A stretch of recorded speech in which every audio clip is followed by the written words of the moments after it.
thank y'all for being here. We will call our June 10th, 2024 meeting of the Robertson County Board of Education to order. Let's open with a moment of silence, please.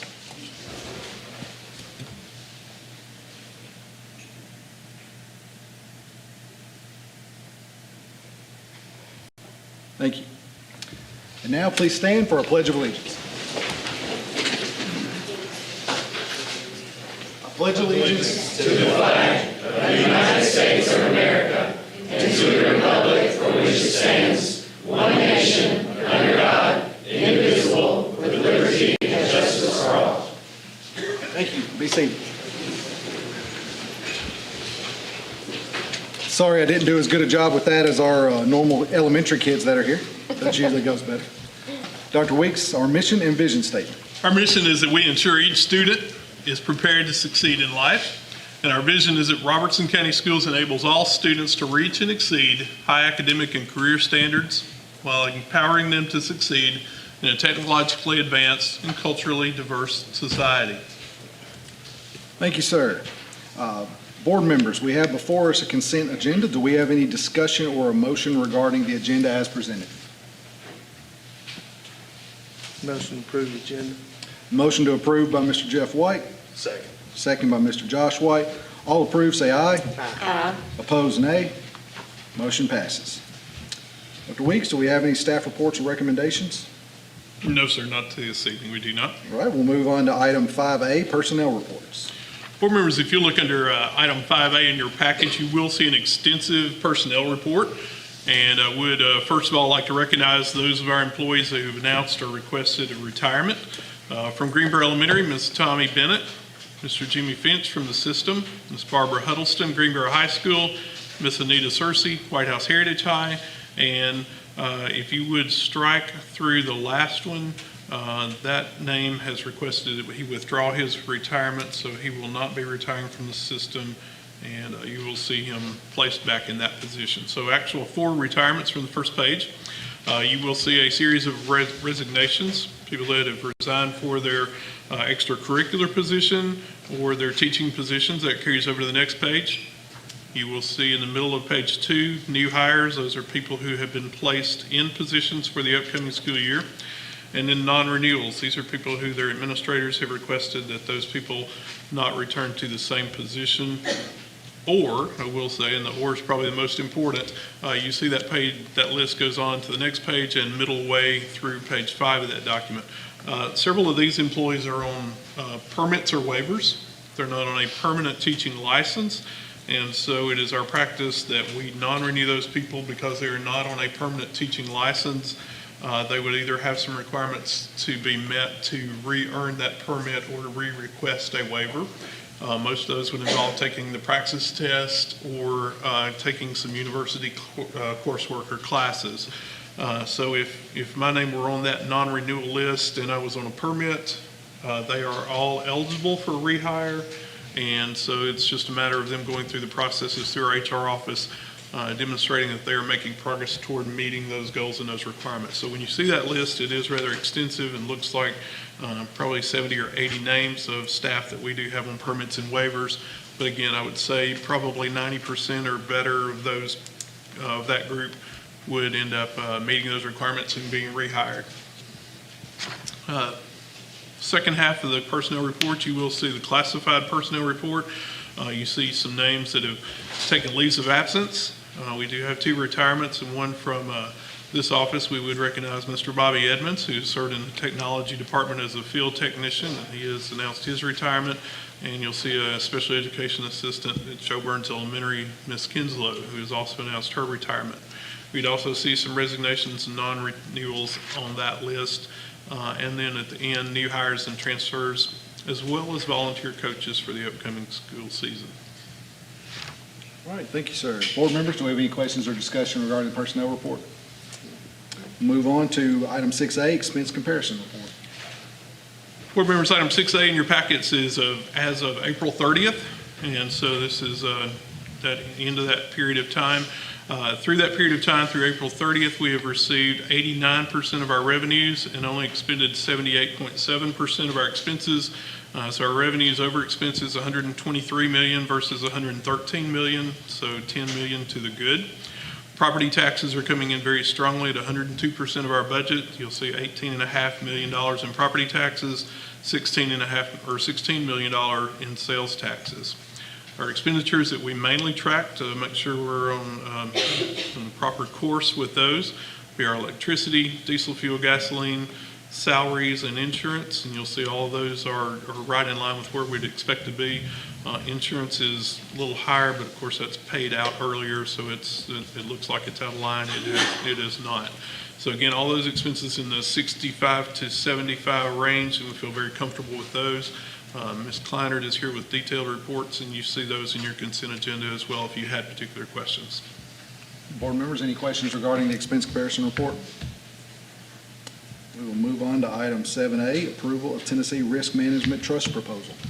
Board members, we've reviewed our insurance carriers, and we would like to recommend that for the 2024-2025 that we accept their proposal from Tennessee Risk Management Trust.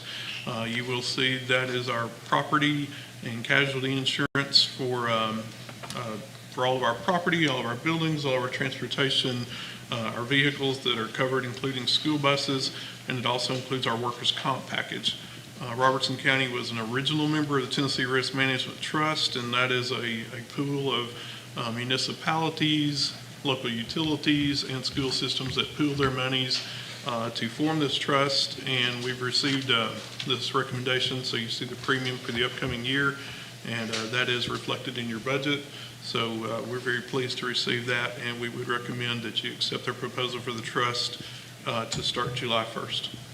Board members, we have this proposal from Tennessee Risk Management Trust before us. Are there any discussion, questions, or motions regarding item 7A?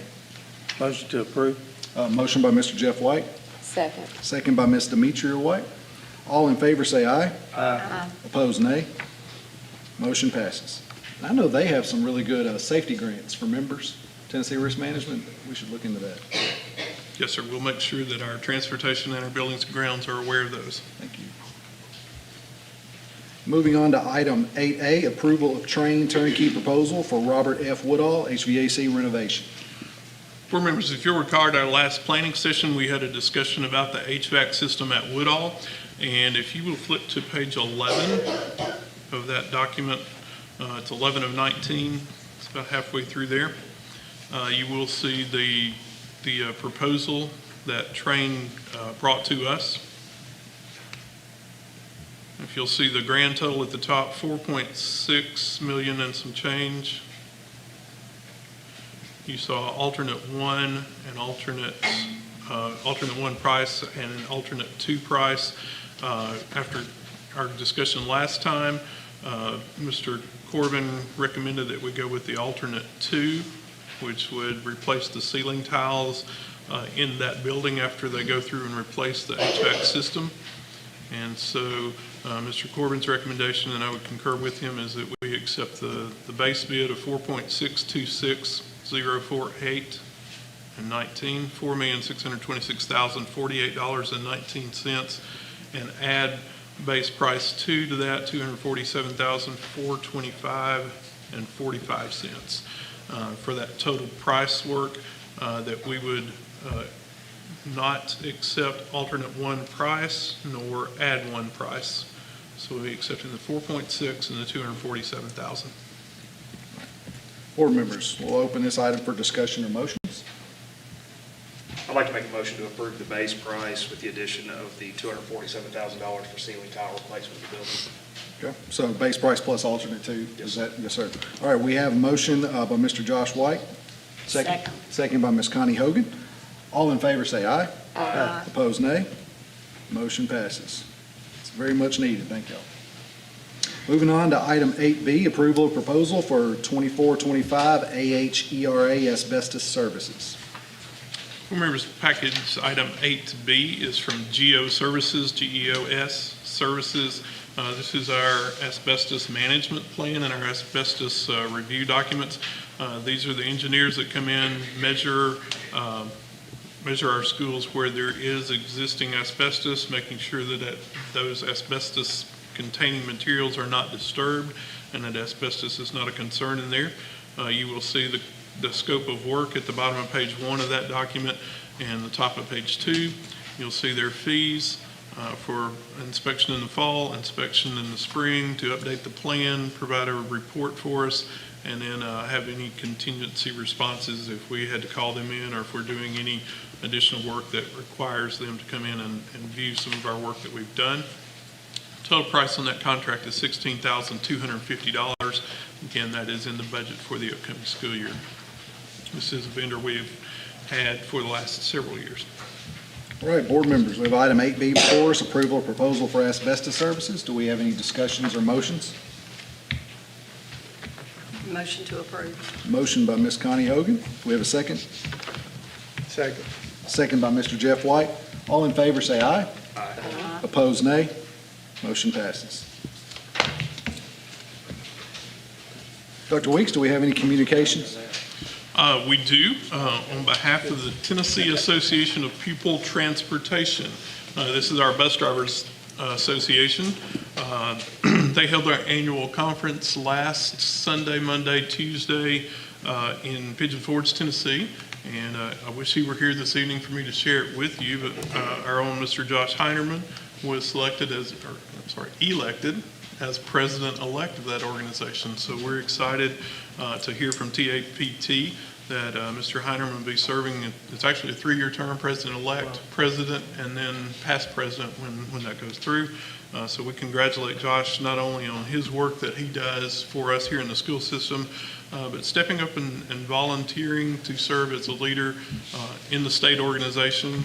And again, they meet quarterly throughout the state. They provide transportation in-service both to bus drivers, mechanics, and things of that nature, as well as have a wonderful trade show that's in the spring. So we're excited for Josh to be able to serve not only our students, but to serve in that role as TAPT president-elect.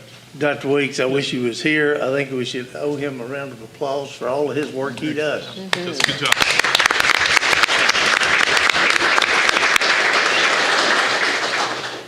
I agree with Jeff. He does great work. I don't think he sleeps. No, he don't. Yeah, it just goes all the time. It's amazing. All right, Dr. Weeks, Director of Schools report. Board members would like to start off by saying we have started summer school this week, and I would not only commend our administrators, but those teachers that have had a long school year, but have also stepped up to serve in a role of teaching and working in our summer school program.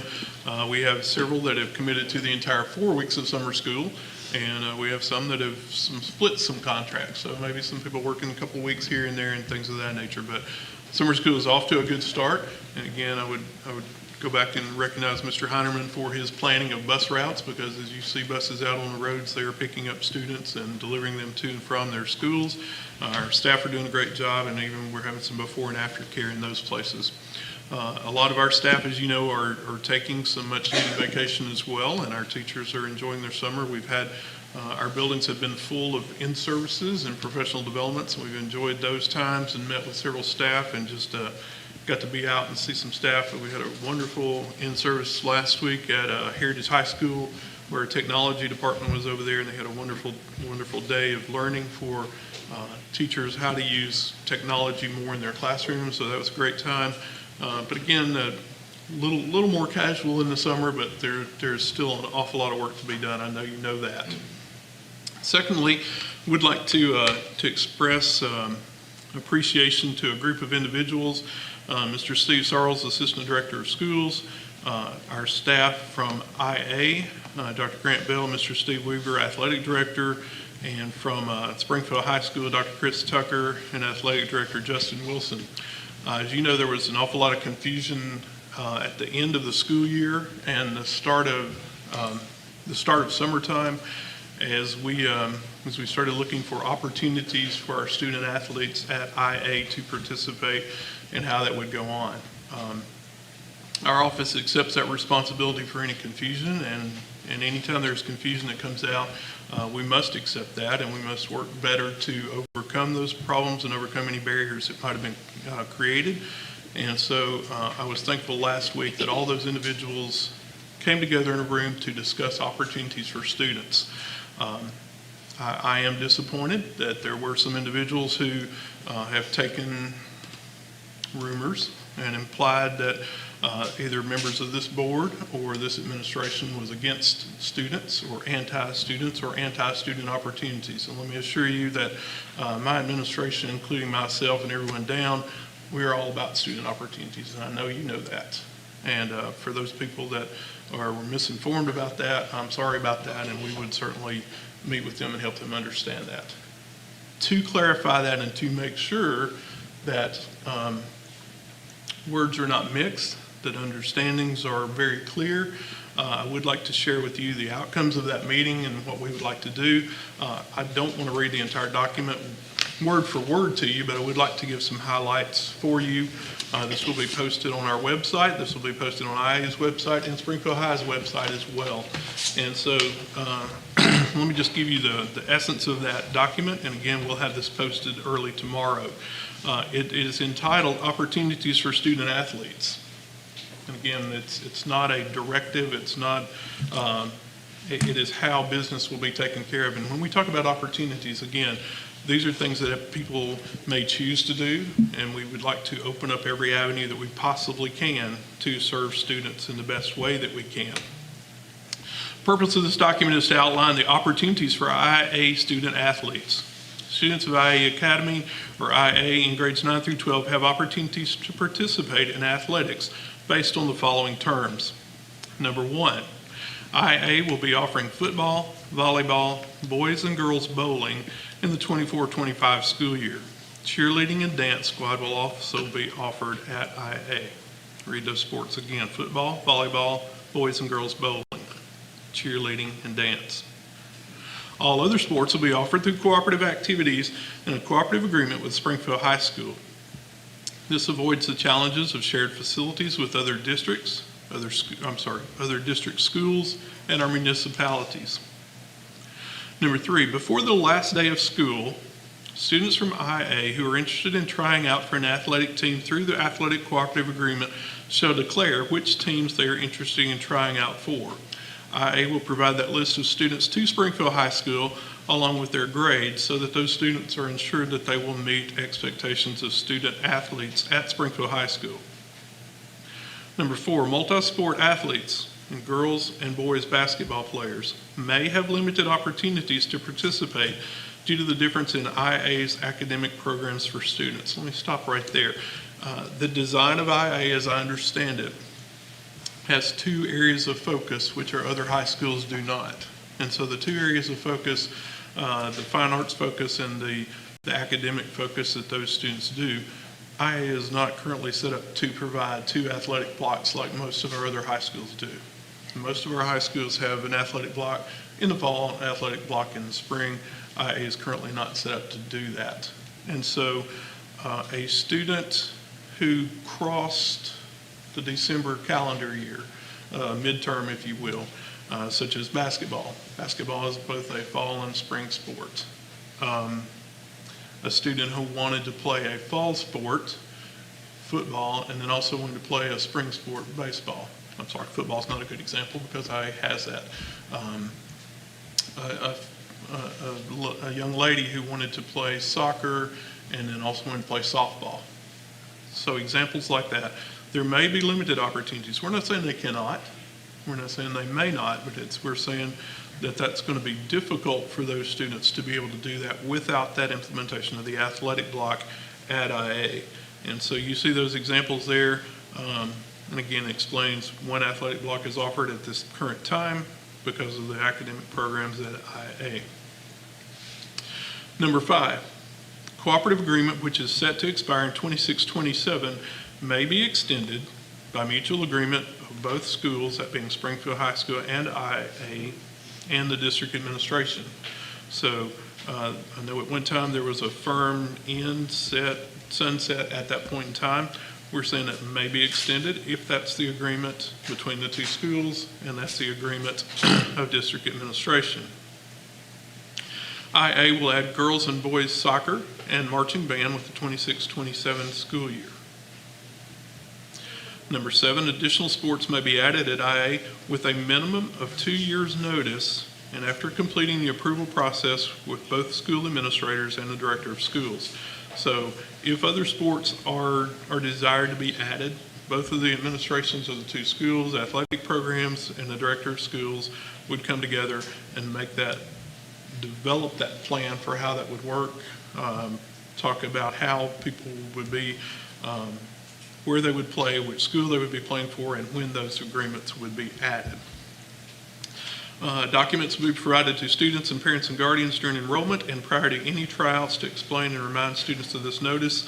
Of course, students and parents that are here tonight are going to hear this, going to understand this, but next year, following year, and following year. So we're going to make sure this is shared widely. And then finally, on behalf of the district, no hardship appeals will be requested of TSSAA because of eligibility of students involved in this agreement. TSSAA has made it very clear they're not going to approve hardships because of cooperative agreements changing and things of that nature. We know there's no sense in going to make those appeals, so we're not going to, it's my understanding Springfield High is not going to make those appeals based on those questions and concerns that have come here. We know up front they're going to be denied. So again, I hope these 9 points that have been outlined, I hope that does a good job of summarizing our commitment to student athletes. It does a good job of summarizing the commitments of both schools to come together and work together for what's in the best interest of our students and our families. And I hope this is also pleasing to the board. All right, board members, we don't have this on the item for agenda for discussion, but if you have any questions or concerns, please send those to Dr. Weeks. And we'll have these up on our district website and school websites about. Hopefully tomorrow morning. That'll work tomorrow morning. Yes, sir. All right. And last under the director's report again, just wanted to make you aware we have had some administrative changes, and again, I know you've seen 3 or 4 of those coming across, and we are continuing to, and we'll be making some announcements in next day or so, and trust that those will be taken care of, and we will, I know some of those names are very familiar to you, but I would just remind you that at our August meeting, we will have a dinner at 5:30 prior to our August meeting where you'll get to meet them individually and introduce yourselves to them, and they'll kind of give you a brief introduction to themselves. So we're excited about that. Thank you, Mr. Ayers. That includes the director's report. Thank you, sir. Board members, is there any old business to come before the board at this time? Any new business? And we will move on to comments by board members. Ms. Connie? Might not have any. All right. Josh? First of all, thank you to, administration from Springfield and IA, Dr. Weeks, Mr. Sorrells. Thank you all. I learned a lot over the past 2 weeks or however long it's been. I've talked to many of you. I'll speak for myself. I think I echo what anybody else on the board thinks, but at the end of the day, after speaking with a bunch of you guys, there was nothing that I personally wanted that was going to, regardless of circumstances, going to be of a negative impact to the students. And I thank you all for your work, and thank you guys for your commitment, your buy-in to your program and your school. And I'm glad things seem to have worked out for the best. Mr. Jeff? I'll ditto what you said. Glad we're getting to work on some stuff up at White House. Yes, sir. I know you're glad of that. Do you know if anything was done with soil erosion yet, or are we going to have to wait to At July? Woodall? No.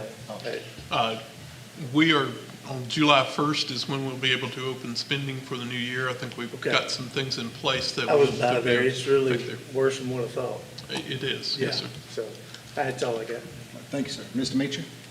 Well, it's kind of neat just seeing everybody all dressed out tonight, and just reminds us we're still in small town USA, huh? Love the football and things. So anyway, but no, just want to say a special thank you to everybody that's still working hard behind the scenes, because things don't stop because it's summertime, just for the students. So that's all I've got. And Danny, thank you for taking care of everything that you have this week. Yes, ma'am. Thank you. All right, and we had our town hall before the board meeting. I just want to say thank y'all to everybody that was here to talk. I really appreciate it. It was a good chance to get to meet a lot of y'all. something I've thrown out to some other parents that I'd like to start doing. I want to do it for all of our schools, but IA is a little different in that a lot of our board members may not know a lot of what's going on at IA, myself included, not always, even though I try to get by there when I can. So I think something I'd like to see is from all of our schools, students from our schools come to the board, you know, at some point in the year and just tell us a little bit about what you got going on. But I think that'd be especially good for IA because y'all are Innovation Academy. I want to hear about the innovating. I want to hear about what y'all got going on. So thank y'all again for being here tonight. Dr. Weeks, thank you for all the work. Everybody enjoy your summer break because it's counting down fast. If we have nothing else to come before the board, do we have a motion to adjourn? Board members, we'd requested an executive session just to cover 4 legal matters very briefly, so I think we need to go in executive session before we adjourn, and then we'll come back and do a formal adjournment, but for all practical purposes, we are through with any business that the public might have interest in. Okay. So this closes the public portion of our meeting. I'm sorry to change. We're not running off. We've got a meeting we have to go to discuss these matters, but thank y'all for being here tonight. Have a good night. Yes, sir.